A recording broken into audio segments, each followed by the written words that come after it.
So what do you know about the world of curating? Today we're going to speak to Iman Onsando. She's a curator here at Kioko Art Gallery in Lavington, and I hope you enjoy the show.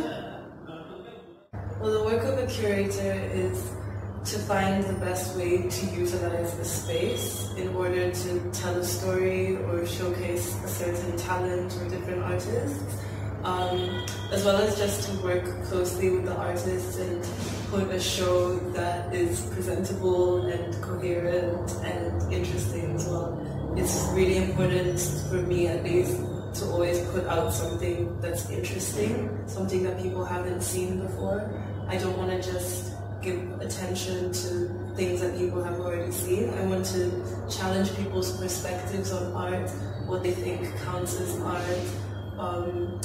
A lot of people have very strong opinions about art, but I want them to kind of be able to appreciate different styles that they might not necessarily personally like, just to appreciate them for their aesthetic value and their value, in the art world. Yeah, so that's where you get satisfaction from your work. Yeah, that's where I get my satisfaction. I feel like if someone comes in and they might not necessarily have appreciated art before, but they see it in a new light, then I feel like that's when I feel like I've been successful.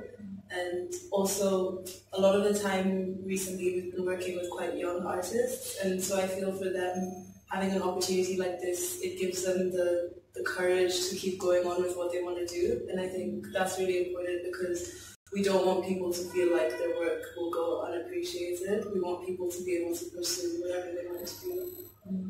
And how artists really enough to work with curators, especially young artists? Yeah, I guess it depends on the artist. I think art in general is quite a personal thing. A few people are a bit shy with their art. A few people are a bit they're a bit shy and protective of their art. They don't want it to be seen because they're scared that they'll be criticized. But I think it's important for things to be seen, even if they're criticized. I think something good can come out of that. I think if something can start a conversation, then that's what's important as well. And so I think a lot of artists, once they get out of their kind of bubble, their creative bubble, they're able to see that working together with the curator is actually quite helpful. And as well for me, working with the artists, I think, is one of the favorite parts of my job, because I get to meet all these different people from all these walks of life that I would have never met otherwise.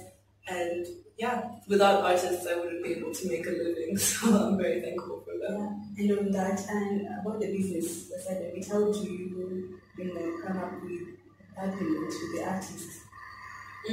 Sometimes we'll have a contract, but most times, because our exhibitions are quite short term, I think most of the artists are kind of fine with the verbal agreements that we come to.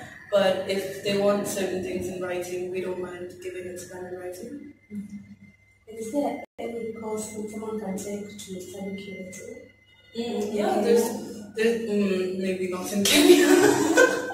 But yeah, there's a lot of courses that people can take to study curating, but I think in general, I don't think you need a degree for it. It's kind of like art.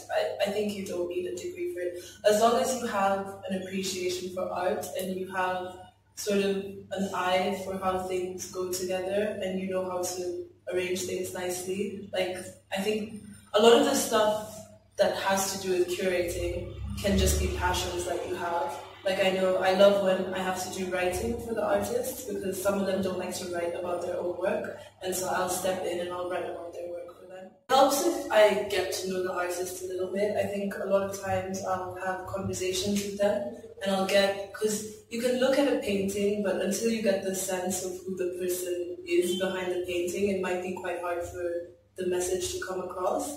And I think I like to think of myself as a bridge between the artist and the public. So the things that the artists are too shy to tell the public, I will just tell them what it is. And so yeah, because I think there's a lot of benefits that come with knowing an artist a lot better. And so that's where, what you're saying, when you read about a show, that's how you feel like you've had the whole experience. And so the more I talk to the artists, the more I get to know them, even just casual conversations. And then most times I sit with the work in my office for like weeks before a show. So I'm like looking at it every day. I see what it looks like, and I feel like I get quite familiar with the work as well. Yeah. And so yeah, that helps. Okay. So for any person who'd like to see a curator, where can they find you? We take artists meetings on Wednesdays and Thursdays from 11 to 4. And so it's open to anyone. They can come and see me. If they don't have time in that time, they can come to the front desk, pick up my card, give me a call or send me an email. Yeah, we like to be quite open. We don't want to like be exclusive. We want to make sure that people know this is an open space.